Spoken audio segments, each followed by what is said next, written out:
But Christy Winters Scott is here right now because, Christy, we start off the round of 32 on the women's side of things with a bang. How great was Tuesday for Big Ten women?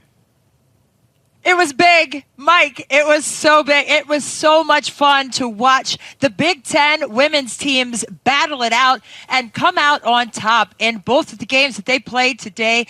They were fantastically efficient and really showed why the Big Ten is one of the best conferences in the country. Great for them to see the execution in the postseason after what was an incredible year in the regular season. And you're about to see Caitlin Clark do something you just about never see in an NCAA tournament. The Big Ten Freshman of the Year was absolutely lights out in the game for Iowa against Kentucky, a 4-5 matchup.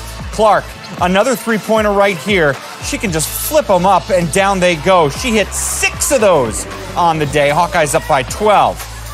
Here's Clark, getting an outlet pass, running up, catching it, finishing. The lead is 14.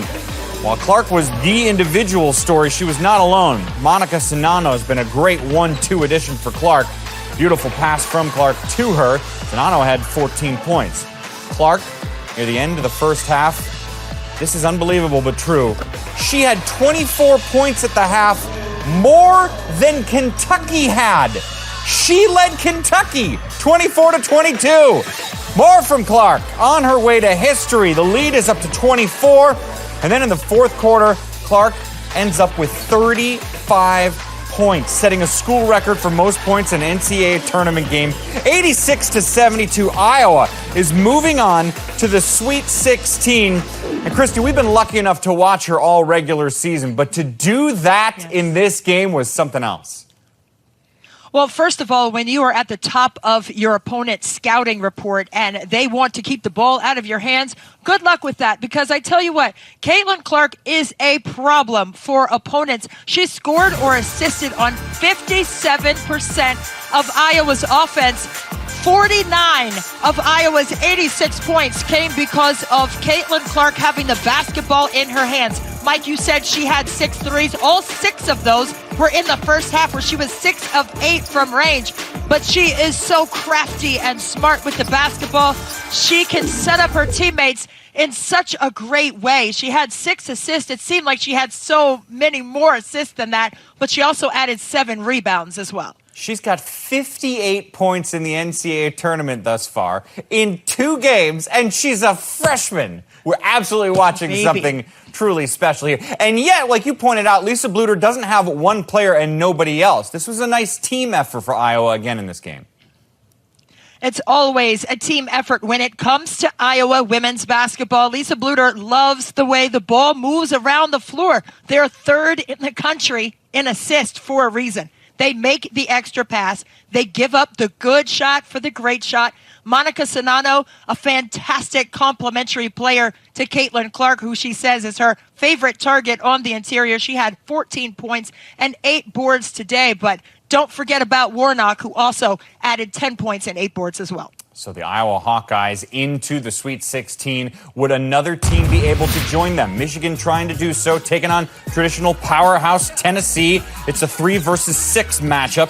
Kenray Johnson finds Haley Brown for 3. Michigan gave up only 19 points total in the first half and led by 9. Here's Naz Hillmon off the nice feed from Danielle Rauch for the layup. Minute later, Leah Brown, who had a big day. This is part of a 22-5 Maize and Blue scoring run. They're up 15. Later in the third, more from Hillmon, who finished up with not just a double-double, but 19 points and 15 boards, her 15th double-double of the year. Fourth quarter now, Kenray Johnson on defense, setting up Leah Brown for a layup. Brown had 23 points and Michigan wins 70-55. Kim Barnes-Orico appropriately happy afterwards. You know, I know a lot of people have been through a lot this year. You know, the pandemic has been rough on everyone. But our team, you know, it's been a special year, and we've had a lot of stuff thrown our way, and a lot of adversity and a lot of challenges. And for us to regroup, I mean, has been incredible. And hey, I have to say this publicly. Big Ten, baby! Woo! Yeah, she's pretty jazzed, and rightfully so. Her team is off to the Sweet 16. And in this particular game, Christy, it wasn't like what we saw in Iowa where one superstar, which Michigan has in Naz Hillmon, absolutely went off. This was a very balanced performance by Michigan. In fact, the two girls with the last name of Brown both came up to play. Well, Haley Brown in that first half, Mike, was incredible. She was 3 of 4 from 3 and got things going offensively with 11 big points. But she was a difference maker in that first half. But down the stretch, it was Leah Brown. She came to play. I tell you what, she had 28 points in their first game in the tournament. Came back and had 23 points today to lead all scorers in that regard. But they need that kind of help because Naz Hillmon, as the player of the year, she's going to draw a ton of attention, so everyone else has to be complimentary. And Maddie Nolan was awesome, as well as Kenray Johnson. By the way, Leah Brown, perfect from the free throw line, 11 for 11. You brought up Naz Hillmon. Ho-hum, 19 and 15 for her. Well, I tell you, she's going to draw some defense, right? And Tennessee, they were so long and lanky. They were fronting her on the block, but she got out in transition, and she was able to score in that way. But for Michigan to do well, she needs help around her, and Naz Hillmon got that help today. Amazing, amazing talent. Only a junior, Naz Hillmon, the player of the year for a reason in the Big Ten. Two teams are already in the Sweet 16 for the women. How many more will join them? We find out Wednesday when Northwestern, Indiana, and Maryland all play their second-round tourney game. 3 Sweet 16 teams is the Big Ten record, by the way. So just one of these advancing will tie the all-time best mark the league has ever done. And if you had to have an odds-on favorite, it would perhaps be Maryland because of how great they have been all year. Christy Winters Scott joins us once again. The thing is with these Terps is they'll take on Alabama. They've got Ashley Owusu, who does a lot. I think a lot more, too.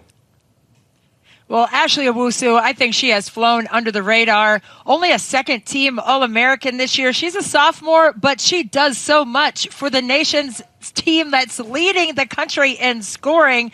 Over 90 points a game, but she is the head of the snake that runs this Maryland team. 6 players average in double-figure scoring in their first game against Mount St. Mary's. They had 5 players score in double figures, and it starts and ends with Ashley Owusu's ability to make plays. She is so strong-bodied, but she is so smart. Her basketball IQ is through the roof, and that's why Maryland is one of the favorites to win a national championship this season. They won their first game of this tournament by 53 points. That's an all-time Big Ten NCAA tournament record. Now, Indiana's another team playing great. They have their highest seed ever in an NCAA tournament at 4. And, Christy, they got Grace Berger. They have Grace Berger with some cheese, double stacked, triple stacked. She is phenomenal. She had 20 points and 8 rebounds in their first game, but she is not the only one that can get things done for Indiana, but she is the X factor that makes this Indiana team run. She has the keys in her hands.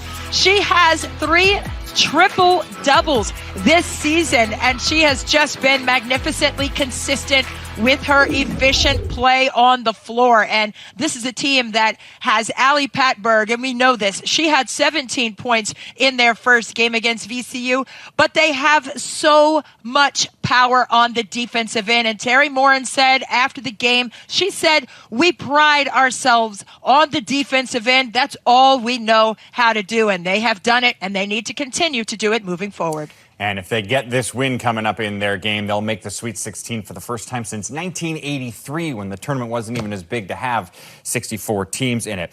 Finally, Northwestern got a real tough opponent in Louisville. What do you want to see from the Cats? I want to see defense, and we've talked about defense, I think, from just about every team that has continued on in this NCAA tournament. But when you're talking about Northwestern, you're talking about Veronica Burton and her defensive prowess. She came into the tournament stealing 4 steals per contest, which led the country, but she only had 1 steal in their opening game, but that didn't matter. She still had 6 boards, and Lindsey Pulliam, she eclipsed the 2,000-point mark in her career. So this is a player, a senior, who is hungry, who is ready to make her mark in this postseason. And Joe McEwen, he wants to do a little more dancing as well. Yeah, they just got their first tournament win since 1993. If they win this game, they'll make it to the Sweet 16 for the first time ever. What a great year it's been for women's